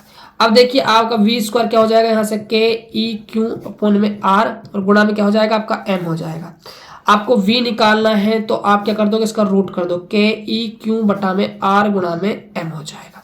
ठीक है, तो v रूट के अंदर k का मान क्या होता है 9 गुणा 10 की पावर 9, ई क्या है इलेक्ट्रॉन का आवेश 1.6 10 टू पावर माइनस का 19, एम क्यू क्या है बच्चों, क्यों आपने निकाला है आवेश है, क्या है 0.30 गुणा में 10 की घात माइनस 6 बटे में आर गुणा क्या है भाई आपका एम है, आर क्या है आपकी त्रिज्या है, त्रिज्या कितनी है आपकी 0.30 बटा में 2, तो 0.30 बटा में 2। एम क्या है बच्चों आपका मास है, किसका मास है, ये इलेक्ट्रॉन का मास है, इलेक्ट्रॉन मास होता है 9.1 10 की घात माइनस 31 किलोग्राम। बच्चों आप इसको रूट के अंदर से कैलकुलेट कर लीजिएगा, इसका जो आंसर निकल कर आएगा वो आएगा 132 गुणा 10 की पावर 5 मीटर पर सेकंड। मैंने कर रखा है, आप भी कैलकुलेट कर लीजिए। यदि मैं कैलकुलेट करके दिखाऊंगा तो वीडियो काफी ज्यादा लंबा हो जाएगा, वैसे बच्चों 1 घंटे से ज्यादा का वीडियो बनेगा। ठीक है, बात करते हैं अब नेक्स्ट क्वेश्चन की। क्वेश्चन नंबर हम 22 की बात करते हैं। 3 प्रतिरोध है जो समांतर क्रम में जुड़े हुए हैं, इस संयोजन में 30 वोल्ट की बैटरी से 7.5 एम्पीयर की विद्युत धारा प्रवाहित की जाती है। बच्चों एक बार डायग्राम बना लेते हैं हम क्वेश्चन का, थोड़ा सा इजीली हमें समझ में आएगा। देखो 3 प्रतिरोध है, एक आपका ये मान लीजिए प्रतिरोध है, एक आपका ये प्रतिरोध है, एक आपका ये प्रतिरोध है, और तीनों कौन से क्रम में भाई, समांतर क्रम में है। इसका मान लेता हूं मैं आर है। ठीक है, और देखो बच्चों क्वेश्चन को आगे पढ़ लेते थोड़ा सा। यदि 2 प्रतिरोधों के मान 10 ओम और 12 ओम है तो तीसरा आपको प्रतिरोध ज्ञात करना है भाई। तो इसको मैंने आर ओम मान लिया। ठीक है, एक का मान 10 ओम दिया हुआ है, एक का मान हमें 12 ओम दिया हुआ है। ये 3 प्रतिरोध कौन से क्रम में जुड़े हुए हैं, ये समांतर क्रम में आपके जुड़े हुए हैं। उन तीनों प्रतिरोधों को एक बैटरी से जोड़ा गया है, जिस बैटरी का कितना वोल्टेज है भाई, 30 वोल्ट की हमारी बैटरी है, और इस बैटरी से कितनी धारा बह रही है, 7.5 एम्पीयर की धारा प्रवाहित हो रही है। राइट, अब आपको निकालना है भाई आर का मान, अज्ञात प्रतिरोध भाई आपको ज्ञात करना है। देखिए बच्चों क्वेश्चन काफी अच्छा क्वेश्चन बनाया है राजस्थान बोर्ड वालों ने, मजा आ जाएगा करने के बाद। 3 प्रतिरोध है, एक का मान 10 ओम है, एक का मान 12 ओम है, एक आपको ज्ञात करना है। एक बैटरी है जिसका वोल्टेज 30 वोल्ट है, धारा बह रही है इसे 7.5 एम्पीयर की, तो आर का मान आपको निकालना है। देखो शुरुआत आपको कैसे करनी है, सबसे पहले आप इस सर्किट का निकाल लो तुल्य प्रतिरोध। तो तुल्य प्रतिरोध का फॉर्मूला क्या होता है, 1 में आर, तुल्य प्रतिरोध इक्वल टू क्या होगा 1 में आर प्लस में 1 में 10 1 में 20। यही फॉर्मूला होता है तुल्य प्रतिरोध निकालने का समांतर क्रम में। 1 में आर पी इक्वल टू 1 में आर वन प्लस में 1 में आर टू प्लस में 1 में आर थ्री, ऐसे सीरीज चलती है। ठीक है, अब देखिए V बराबर ओम के नियम से क्या होता है, आई आर होता है। V क्या होता है भाई आपका बैटरी का विभव, किसका, बैटरी का विभव होता है। I क्या होती है, बहने वाली धारा, बहने वाली धारा होती है। और जो आपका R है भैया ये होता है तुल्य प्रतिरोध। तो सबसे पहले आपको R निकालना होगा, क्यों, क्योंकि आपको R तुल्य प्रतिरोध नहीं पता है, आपको R का तो मान निकालना है ना। यदि ये पता लग जाए तो आपका काम आराम से हो जाएगा। देखो आपको V का मान पता है 30 है, बहने वाली बच्चों धारा पता है 7.5 एम्पीयर है, तो जो R तुल्य प्रतिरोध है वो आराम से निकल जाएगा। तो फॉर्मूला क्या बनेगा भाई, R बराबर बन जाएगा V अपॉन में I। तो V का मान है 30, I का मान है 7.5। देखिए पॉइंट हटाते हो तो यहाँ 300 बट्टा में क्या हो जाएगा 75 हो जाएगा, तो यहाँ से निकल कर आएगा 4 ओम आपका निकल कर आ जाएगा। तो यहाँ पर आप 4 ओम आराम से जमा दीजिए बच्चों, आपका आंसर आ जाएगा। देखो कैसे करोगे, तो 1 में आपका हो जाएगा 4 इक्वल टू 1 में r प्लस में 1 में 10 प्लस में 1 में 20, राइट। तो 1 में r बराबर 1/4 तो है, इधर जाएगा तो माइनस का 1/10, इधर जाएगा तो माइनस का 1/20 हो जाएगा। उसके बाद क्या करोगे आप, इसका एलसीएम लोगे। एलसीएम कितना आ जाएगा भाई इसका, 20 आपका एलसीएम आ जाएगा। 4 पंजे 20, 5 1 से गुणा होगा 5, 5 दूनी 10, 2 गुणा होगा 1 से 2, 20 से कम 20, 1 से गुणा होगा 1 आ जाएगा। 1 में r 5 माइनस का 3 बटा में क्या होगा 20 हो जाएगा। इतना काम कर दोगे। इतना काम करने के बाद ध्यान दीजिएगा कैसे काम करना है आपको। तो 1 में r बराबर 5 में से 3 गया तो 2 बटा में 20, आपको r निकालना है तो 20 बटा में क्या हो जाएगा 2 हो जाएगा, ठीक है। डिवाइड करते हैं बच्चों 10 ओम, बच्चों आपका आंसर निकल कर आ जाएगा। ऐसे बच्चों आपको इस क्वेश्चन को करना था। अब बात करते हैं हम नेक्स्ट क्वेश्चन की। अगला क्वेश्चन क्या है, एक अभिसारी लेंस की वायु में फोकस दूरी 25 सेंटीमीटर है वायु के अंदर। तो वायु के अंदर फोकस दूरी दी हुई है तो इसको हम मान लेते हैं एफ ए, मतलब एयर के अंदर फोकस दूरी कितनी है 25 सेंटीमीटर है। यदि इसको जल में डुबो दे तो लेंस की फोकस दूरी ज्ञात करनी है। यदि आपको वाटर का अपवर्तनांक दिया हुआ है 4/3, गिलास का आपको अपवर्तनांक दिया हुआ है 3/2, तो आपको निकालनी है बच्चों लेंस की फोकस दूरी कब, जब इसको पानी में आपने डुबोया है। मतलब आपको वाटर की फोकस दूरी निकालनी है, FW आपको निकालना है। तो देखिए आप इसको कैसे करोगे।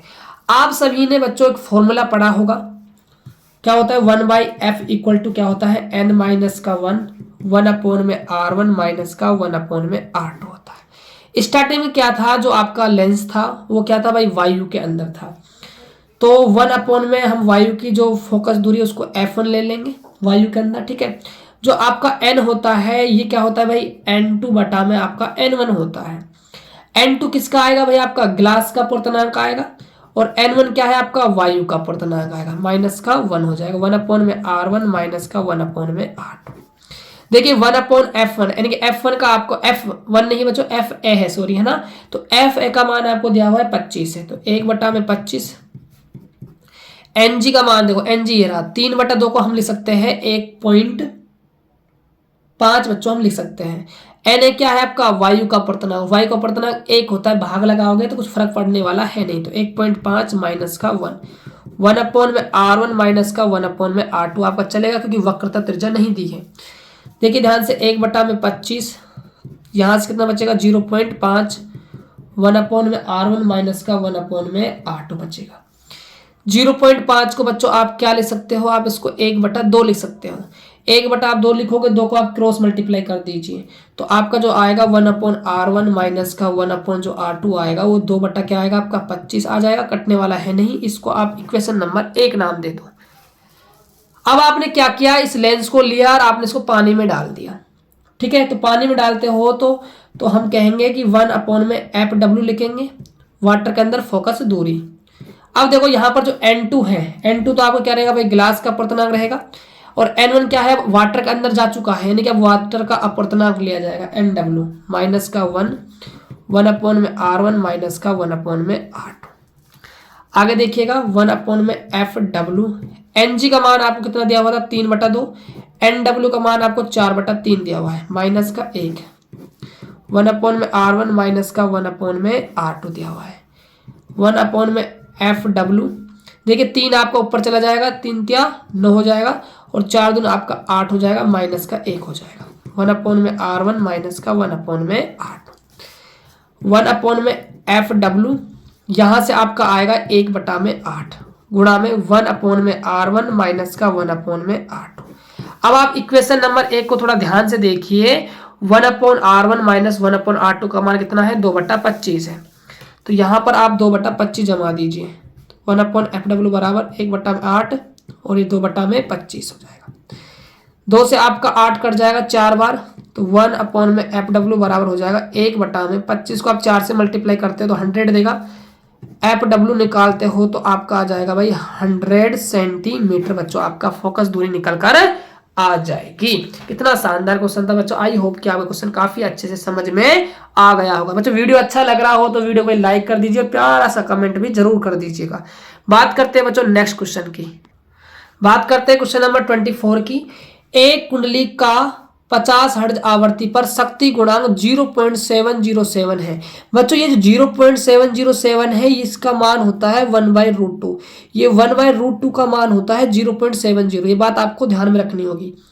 यदि आवृत्ति को दुगुना कर देते हो तो कुंडली का शक्ति गुणांक क्या हो जाएगा, ये आपसे पूछा गया है। 2020 के अंदर बच्चों क्वेश्चन पूछा गया था राजस्थान बोर्ड के अंदर। तो देखिए आपको आवर्ती का मान दिया हुआ है, एफ दिया हुआ है 50 हर्ट्ज। शक्ति गुणांक को प्रेजेंट करते हैं हम cos फाई से। कितना मान है 0.707। इसका मतलब क्या है 1/√2 दिया हुआ है, राइट। अब देखिएगा ध्यान से, आपने आवर्ती दुगुनी कर दी, यानी नई आवर्ती मान लेते हैं हम एफ डे से, यानी 2f कर दी। तो आपको जो नया आपका जो शक्ति गुणांक cos 5 डेज मान लेते हैं, इसका मान आपको निकालना है। देखिए बच्चों थोड़ा सा ध्यान से समझना, जो आपका शक्ति गुणांक होता है cos 5, उसका सूत्र होता है cos 5 होता है हमारा R/z होता है, राइट। जो हमारा z है वो है हमारी प्रतिबाधा, ठीक है। तो प्रतिबाधा का फॉर्मूला होता है रूट के अंदर r² प्लस में xl²। cos 5 का मान दिया हुआ है आपको 1/√2 r/ रूट के अंदर r² प्लस में xl²। अब आपको क्या करना है, दोनों पक्षों का आपको वर्क कर देना है। वर्क करोगे तो यहां से 1/2 मिलेगा, r का हो जाएगा r², यहां से रूट हट जाएगा तो r² प्लस में क्या आ जाएगा भाई आपका xl² आ जाएगा। फिर आप इसको क्रॉस मल्टीप्लाई कीजिए तो यहां से हो जाएगा r² प्लस में xl², यहां से हो जाएगा 2r²। r² को आप यहां भेजते हो तो 2r² माइनस का r² बराबर में xl² हो जाएगा। 2r² में से r² जाएगा तो r² बचेगा और बराबर में xl² स्क्वायर से बच्चों स्क्वायर चला जाएगा तो r बराबर क्या आ जाएगा आपका xl आ जाएगा, यानी जो r है आपका वो xl के बराबर हो जाएगा। देखिए प्यारे बच्चों, जो xl होता है ये आपका प्रेरणिक प्रतिघात होता है। इसका फॉर्मूला होता है ω/L। ओमेगा होता है कोणीय आवर्ती, इसका फॉर्मूला होता है 2πfL हो जाएगा, ठीक है। देखो जो आपका xl है ना, xl वो आवर्ती क्या है, समानुपाती है। आवर्ती क्या है बच्चों, समानुपाती है। अब जो आपकी नई आवर्ती है एफ डैश, वो आपने क्या कर दी भाई, दुगुना कर दी। तो जो नया आपका एक्सेल आने वाला है, एक्सेल डैश कह देंगे उसको, वो भी क्या हो जाएगा भाई आपका दुगुना हो जाएगा एक्सेल भी, ठीक है।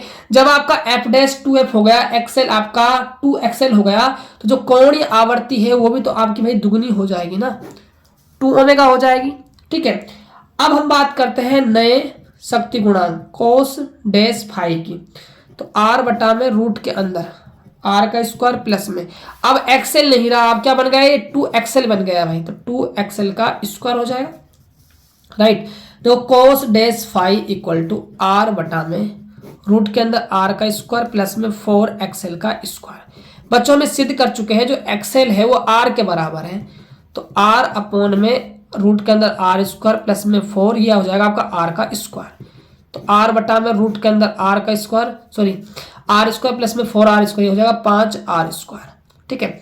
तो cos डैश फाई बराबर में r में रूट के अंदर से 5 बाहर आया, रूट आएगा बच्चों 5 के अंदर, है ना, ऐसा नहीं सिर्फ 5 बाहर आ जाएगा, क्योंकि 5 का वर्गमूल नहीं जानते हैं। और r² क्या आ जाएगा r, तो r से आपका r कट जाएगा, 1/√5 आपका आंसर आएगा। इसको हम बच्चों लिख सकते हैं 0.447 हमारा आंसर निकल कर आ जाएगा। ऐसे बच्चों इस क्वेश्चन को हमें करना था। अब बात करते हैं हम नेक्स्ट क्वेश्चन की। बात करते हैं क्वेश्चन नंबर 25 की। कह रहा है एक प्रत्यावर्ती धारा परिपथ में वोल्टता का समीकरण दिया हुआ है 50 sin 314t, तथा धारा का समीकरण दिया हुआ है I = 10 sin 314t प्लस में π/4 एम्पियर है। ज्ञात कीजिए। 2020 के अंदर क्वेश्चन पूछा गया है। आपको वाटहीन धारा का मान निकालना था और आपको वर्ग माध्य मूल वोल्टता का मान, मतलब बच्चों आपको VRMS निकालना है। देखो वाटहीन धारा का फॉर्मूला बच्चों क्या होता है, पहले करेंगे हम क्वेश्चन नंबर फर्स्ट को। इसका है वाटहीन धारा। वाटहीन धारा का सूत्र होता है IRMS sin फाई, बच्चों हमारा फॉर्मूला होता है IRMS का फॉर्मूला होता है I0 / √2 साइन फाई। फाई होता है बच्चों आपका कलांतर। देखो कला कितना अंतर है, देखो यहाँ 314t है, यहाँ भी 314t है, लेकिन इसमें क्या है प्लस का π/4 हो रहा है, मतलब कलांतर का मान आपको π/4 दिया हुआ है। आई नोट क्या होता है, आई नोट धारा के समीकरण जो स्टार्टिंग में लगा होता है वो आई नोट ही तो होता है शिखर मान। तो कितना है 10 अपॉन में √2 साइन π/4। साइन π/4 का मतलब साइन 45 होता है और साइन 45 का मान होता है 1/√2। देखो 1/√2 से 1/√2 मल्टीप्लाई होगा तो नीचे क्या आ जाएगा भाई आपका 2 आ जाएगा। 10 में आप 2 का भाग लगाओगे तो 5 एम्पियर आपकी वाटहीन धारा निकल कर आ जाएगी। अब आपको निकालना है वर्ग माध्य मूल मान, मतलब आपको बच्चों VRMS निकालना है। तो VRMS का फॉर्मूला होता है V0 अपॉन में √2 होता है। तो V0 कहाँ मिलेगा, V के समीकरण में कितना है भाई 50 है, तो यहाँ पर आप 50 जमा दीजिए, 50 बटा में √2। 50 को आप लिख सकते हो 25 गुणा में 2 बटा में √2। आगे करना चाहो तो बच्चों यहाँ छोड़ना चाहो तो कोई दिक्कत वाली बात है नहीं, बट आगे करना चाहते हो तो कर सकते हो।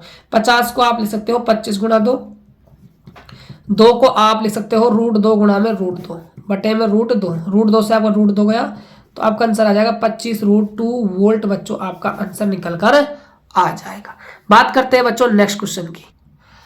अगला क्वेश्चन है किसी धातु से उत्सर्जित प्रकाशिक इलेक्ट्रॉन की गतिज ऊर्जा कितनी है भाई 2.2 इलेक्ट्रॉन वोल्ट है, यानी काइनेटिक एनर्जी दी हुई है आपको 2.2 इलेक्ट्रॉन वोल्ट है।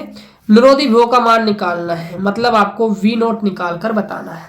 देखिए काइनेटिक एनर्जी और जो आपका निरोधी विभव इसमें संबंध होता है। काइनेटिक जो एनर्जी होती है वो बराबर होती है EV0 के बराबर होती है। काइनेटिक एनर्जी का मान दिया हुआ है आपको 2.2 इलेक्ट्रॉन वोल्ट EV0। ई से बच्चों आपका ई कट जाएगा, V0 का मान कितना आ जाएगा 2.2 वोल्ट आपका आ जाएगा। ये बच्चों फॉर्मूला है, इसको अच्छे से याद रख लीजिएगा। इस पे क्वेश्चन बन सकता है एग्जाम में, न्यूमेरिकल टाइप भी बन सकता है और ऑब्जेक्टिव टाइप भी बन सकता है। भाई पहले मैं बोलकर चल रहा हूँ। बात करते हैं बच्चों नेक्स्ट क्वेश्चन की। अगला क्वेश्चन है ट्रांसफार्मर से। एक उच्चाई ट्रांसफार्मर, बच्चों ट्रांसफार्मर दो प्रकार के होते हैं, उच्चाई और अपचाई। यहाँ उच्चाई की बात हो रही है ना। एक उच्चाई ट्रांसफार्मर है जो 220 वोल्ट को कन्वर्ट कर रहा है 2200 वोल्ट में। यदि उसकी द्वितीय कुंडली में फेरों की संख्या है 1000, तो आपसे पूछ रहा है कि इसकी जो प्राथमिक कुंडली है उसमें फेरों की संख्या क्या होगी।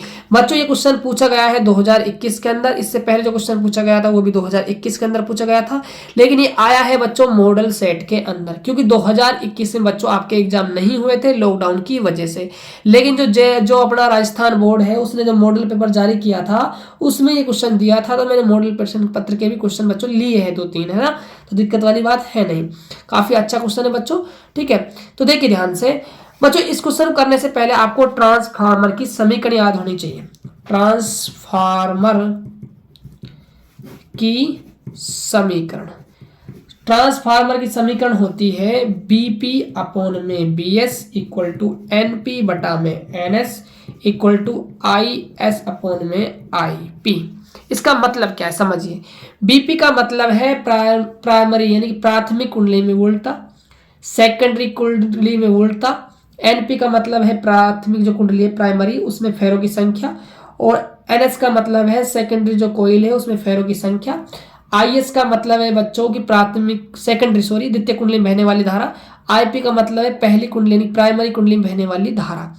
अब देखिए ध्यान से, आपको क्या दिया हुआ है भाई, आपको BP दिया हुआ है प्राथमिक कुंडली में बहने वाली धारा कितनी है 220, धारा नहीं बच्चों वोल्टता दी हुई है, सॉरी है ना, वोल्टता दी हुई, धारा नहीं दी हुई है, वोल्टता दी हुई है। और जो आपकी BS है सेकेंडरी कुंडली जो वोल्टता है वो कितनी है 2200 वोल्ट है। द्वितीय कुंडली में फेरों की संख्या यानी कि आपको NS दिया हुआ है कितना है भाई 1000 है। प्राथमिक कुंडली पूछ रहा है मतलब आपसे NP पूछा जा रहा है। तो बच्चों हम फॉर्मूला यूज करेंगे सिर्फ ये वाला, क्योंकि धारा की यहाँ कोई बात ही नहीं की गई है। तो देखिएगा BP का मान है 220, BS का मान है 2200, NS का मान है 1000, NS तो नीचे है ना 1000, और ऊपर क्या है आपका NP है। NP आपको निकालना है तो क्या हो जाएगा भाई 220 गुणा में 1000 बट्टा में क्या हो जाएगा 2200। ध्यान दीजिएगा, जीरो से आपकी 2 जीरो कट जाएगी, ठीक है, और ये आपका 22 से आपका 22 कट जाएगा। यहाँ पर कितना बच जाएगा भाई आपका 100 बच जाएगा, मतलब द्वितीय कुंडली में, प्राथमिक कुंडली में जो फेरों की संख्या है वो कितनी होने वाली है, 100 होने वाली है। ऐसे बच्चों आपको क्वेश्चन को करना था। अब बात करते हैं नेक्स्ट क्वेश्चन की। अगले क्वेश्चन में पूछ रहा है कि मिलिकन के प्रयोग में एक आवेशित बूंद पर -6.4 कूलाम आवेश पाया गया। आवेश कितना पाया गया भाई, -6.4 कूलाम पाया गया। तो उस आवेशित बूंद में इलेक्ट्रॉनों की संख्या निकालनी है, मतलब आपको n का मान निकालना है। तो फॉर्मूला होता है Q = NE। n यहां से बनाना चाहो तो Q अपॉन में क्या बन जाएगा, E बन जाएगा। Q का मान कितना है, -6.4 E क्या है, इलेक्ट्रॉन आवेश कितना होता है, 1.6 × 10⁻⁻19। ये आपका कट जा रहा है बच्चों, भाग लगाते हो तो आपका आ जाएगा 4। बच्चों आपका आंसर निकल कर आ जाएगा, 4 इलेक्ट्रॉन होंगे। बात करते हैं नेक्स्ट क्वेश्चन की। अगला क्वेश्चन है बच्चों, क्वेश्चन नंबर 29 पूछ रहा है यदि C1 C2 C3 C4 C5 5 संधारित्र चित्र में दर्शाए अनुसार विद्युत परिपथ में संयोजित है तो बिंदु ए व बिंदु बी के मध्य इस जाल यानी नेटवर्क की तुल्य धारिता की आपको गणना करनी है। 2022 के अंदर बच्चों क्वेश्चन पूछा गया है। इससे पहले बच्चों मैंने इसी टाइप के क्वेश्चन आपको करवा दिया था, फिर भी ये क्वेश्चन आया है तो मैं इसको भी करवा देता हूँ। देखिए बच्चों थोड़ा सा मैं शॉर्टकट में करवाऊंगा, बट आपको शॉर्टकट नहीं करना है, आपको लॉन्ग कट करना है। लॉन्ग कट भी नहीं करना है बच्चों, सिर्फ आपको लॉन्ग यानी लॉन्ग मेथड पे काम करना है ताकि आपको एग्जाम में पूरे नंबर दे सके। लिखना है बच्चों कॉपी में, ठीक है, ध्यान दीजिएगा थोड़ा सा। देखो ये आपका ए पॉइंट है, ये आपका बी पॉइंट है, ठीक है। वही बच्चों इसको आप इसको यदि खींचते हो तो ये दोनों कौन से क्रम में है, श्रेणी क्रम में है। देखो ये दोनों समांतर क्रम में है, ये इसके श्रेणी क्रम में है, तो इन दोनों से हम क्या बना लेंगे, एक श्रेणी क्रम में क्या बना लेंगे, संधारित्र, मतलब दोनों से एक संधारित्र बना लेंगे। जो संधारित्र इसके क्या हो जाएगा, श्रेणी क्रम में हो जाएगा। फिर श्रेणी क्रम में हम फॉर्मूला लगाकर एक संधारित्र बना लेंगे, ऊपर भी और नीचे भी। फिर दोनों कौन से क्रम में हो जाएंगे, समांतर में, फिर हम फॉर्मूला लगाकर तुल्य धारिता निकाल लेंगे। देखो दोनों कौन से क्रम में है, समांतर में। समांतर क्रम में धारिता का तुल्य प्रतिरोध, तुल्य धारिता निकालने का फॉर्मूला क्या होता है, दोनों को हम सिंपली ऐड कर देते हैं। 20 और 20 ऐड होगा तो कितना आ जाएगा, 40 माइक्रोफेरेड आ जाएगा। अब देखिए ये दोनों संधारित्र, ये 40 माइक्रोफेरेड का जो संधारित्र है और ये 40 माइक्रोफेरेड जो संधारित्र, कौन से क्रम में, श्रेणी में। श्रेणी क्रम में तुल्य धारिता कैसे निकाल जाती है, दोनों का मल्टीप्लाई बटे में दोनों का टोटल। तो 40 × 40 हो जाएगा आपका 1600, 40 और 40 हो जाएगा आपका 80। जीरो से आपका जीरो कट जाएगा, 8 दूनी 16, कितना आ जाएगा भाई, 20 माइक्रोफेरेड। सेम बच्चों यहाँ पर भी है, सेम यहाँ पर है, तो यहाँ भी कितना आने वाला है, 20 माइक्रोफेरेड। अब ये दोनों कौन से क्रम में जुड़ गए, समांतर में। तो समांतर में दोनों को हम ऐड कर देंगे, कितना आ जाएगा, 40 माइक्रोफेरेड हमारे तुल्य धारिता निकल कर आ जाएगी। बात करते हैं बच्चों नेक्स्ट क्वेश्चन की। तो अगला क्वेश्चन बच्चों काफी इजी क्वेश्चन है, आराम से आप इसको सोल्व कर दोगे। पूछ रहा है आपसे कि प्रत्यावर्ती धारा का आपको समीकरण दिया हुआ है, विद्युत धारा की आपको आवर्ती निकालनी है। तो आवर्ती निकालनी है बच्चों, ठीक है। तो आवर्ती कैसे निकालोगे, कोणीय आवर्ती का फॉर्मूला होता है ओमेगा बराबर में 2πf होता है, ठीक है। एफ निकालना है तो ओमेगा अपॉन में क्या हो जाएगा, 2π हो जाएगा, ठीक है। ओमेगा क्या होता है बच्चों, जो टी के साथ लगा होता है। भाई धारा के समीकरण पढ़िए ना आपने, आई बराबर में I0 साइन ओमेगा टी होती है। जो टी के साथ लगा होता है वो हमारा ओमेगा होता है। तो ओमेगा कितना है भाई, 60π है। तो 60π बटा में क्या हो जाएगा, 2π। पाई से आपका पाई कट जाएगा, 2 का भाग 60 में लगाओगे कितनी बार चला जाएगा भाई, 30 बार। 30 हर्ट्ज बच्चों हमारी आवर्ती निकल कर आ जाएगी। बात करते हैं नेक्स्ट क्वेश्चन की। क्वेश्चन नंबर बच्चों हमारा है 31। ध्यान से समझिएगा। आपको कह रहा है कि उत्तर लेंस की फोकस दूरी क्या होगी जिसकी क्षमता आपको दी हुई है। तो क्षमता है आपकी 2.5 डायोप्टर। फोकस दूरी आपको निकालनी है। तो क्षमता और फोकस दूरी में क्या होता है भाई, संबंध होता है। जो आपकी फोकस दूरी होती है वो 100 बटा में क्या होती है, पी। ये बच्चों सेंटीमीटर में है, ठीक है। ये 2023 के अंदर बच्चों क्वेश्चन आया था। ये क्वेश्चन आपका था ऑब्जेक्टिव। ऑब्जेक्टिव के अंदर जितने भी ऑप्शन दिए गए थे वो सारे ऑप्शन बच्चों सेंटीमीटर में थे, इसीलिए मैंने फॉर्मूला लिया है सेंटीमीटर वाला। यदि मीटर में होता तो बच्चों मैं फॉर्मूला लेता F बराबर 1/P लेता। ये है बच्चों मीटर के लिए, ये फॉर्मूला है सेंटीमीटर के लिए, ठीक है। देखिए 100 बटा में P का मान कितना है, 2.5। पॉइंट हटाते हो तो ये ऊपर वाला हो जाएगा 1000 बटा में 25। डिवाइड करते हो तो आपका आ जाएगा 40 सेंटीमीटर। बच्चों आपका आंसर आ जाएगा। बात करते हैं नेक्स्ट क्वेश्चन की। 4π कलांतर, कलांतर दिया हुआ है, डेल फाई का मान आपको दिया हुआ है 4π। तो तुल्य पथांतर डेल एक्स आपसे पूछ रहा है। तो देखिए रिलेशन होता है कलांतर और पथांतर के बीच में। क्या होता है? जो कलांतर होता है आपका वो 2 पाई अपॉन में लैम्बडा गुणा में क्या होता है? पथांतर होता है। तो आपको कलांतर कितना दिया हुआ है? 4 पाई बराबर 2 पाई अपॉन में लैम्बडा गुणा में पथांतर। पाई से आपका पाई गया, 2 से आपका 4, 2 बार गया, लैम्बडा इधर क्रॉस मल्टीप्लाई होगा तो पथांतर आ जाएगा आपका 2 लैम्बडा। बच्चों आपका पथांतर निकल कर आ जाएगा। बात करते हैं बच्चों नेक्स्ट एंड जो फाइनल क्वेश्चन है बच्चों उसकी। ये आपका लास्ट फाइनल क्वेश्चन है बच्चों, ठीक है, ध्यान से समझिएगा। क्वेश्चन काफी अच्छा है, 2023 के अंदर पूछा गया था। क्या है क्वेश्चन? किसी परिपथ में 0.1 सेकंड में धारा दी हुई है, मतलब आपको बच्चों टी का मान दिया हुआ है, कितना है? 0.1 सेकंड। इसको हम dt लेंगे बच्चों। धारा जो है 5 एम्पियर से 1 एम्पियर तक गिरती है बच्चों। अभी ये क्वेश्चन किया था हमने स्टार्टिंग में, याद हो तो आपको, वहां धारा 5 एम्पियर से 0 एम्पियर तक गिर रही थी, लेकिन यहाँ 1 एम्पियर है। तो डी आई कैसे निकालोगे आप? 5 एम्पियर में से 1 एम्पियर घटाओगे तो 4 एम्पियर आपकी धारा निकल कर आ जाएगी। यदि औसत प्रेरित विद्युत वाहक बल ई का मान कितना दिया हुआ है? 200 वोल्ट है, तो परिपथ में स्वयं प्रेरकत्व की आपको गणना करनी है, आकलन करना है। सेम क्वेश्चन है, मतलब सेम फॉर्मूला बेस्ड क्वेश्चन है। फॉर्मूला होता है ई बराबर में एल डी आई अपॉन में डी टी। एल निकालना है तो ई अपॉन में डी आई अपॉन में क्या हो जाएगा? डी टी हो जाएगा, राइट। ई का मान कितना है? 200 है। डी आई का मान कितना है? 4 है। डी टी का मान कितना है भाई? 0.1 है, ठीक है। अब देखिए यहां से क्या होगा, आप पॉइंट हटाते हो तो 1 बटा में क्या लिखोगे? 10 लिखोगे। 10 कहाँ चला जाएगा? आपका टॉप पे चला जाएगा, ठीक है। तो वो हो जाएगा आपका 2000 बटा में 4। डिवाइड करते हो तो आपका आ जाएगा भाई 500 हेनरी आना चाहिए बच्चों। कितना आना चाहिए? 500 हेनरी। देखिए कहीं पर गलती तो नहीं की ना हमने। 4 एम्पियर था, 200 था, ठीक है, कोई गलती नहीं बच्चों। यहाँ से पॉइंट हटाया तो 1/10 हुआ, ठीक है, 10 आपका ऊपर गया, ठीक है बच्चों। 500 हेनरी बच्चों आपका बिल्कुल सही आंसर आ जाएगा। ऐसे बच्चों आपको इस क्वेश्चन को करना था। आई होप कि बच्चों जो मैं न्यूमेरिकल क्वेश्चन आपको करवाए हैं 2011 से लेकर 2023 तक, बच्चों ये न्यूमेरिकल क्वेश्चन यदि आप कर लेते हो तो 9 मार्च को जो आपकी एग्जाम होगी फिजिक्स की, एक भी क्वेश्चन बच्चों ऐसा नहीं होगा जो यहाँ से नहीं आएगा। यदि वीडियो आपको अच्छा लगा हो तो भाई प्यारा सा कमेंट कर दीजिएगा, वीडियो को लाइक कर जाइएगा और अपने दोस्तों से शेयर भी कर लीजिएगा, ताकि सभी बच्चों को इसका फायदा मिल सके और सभी बच्चे एग्जाम में अच्छे मार्क्स ला सके।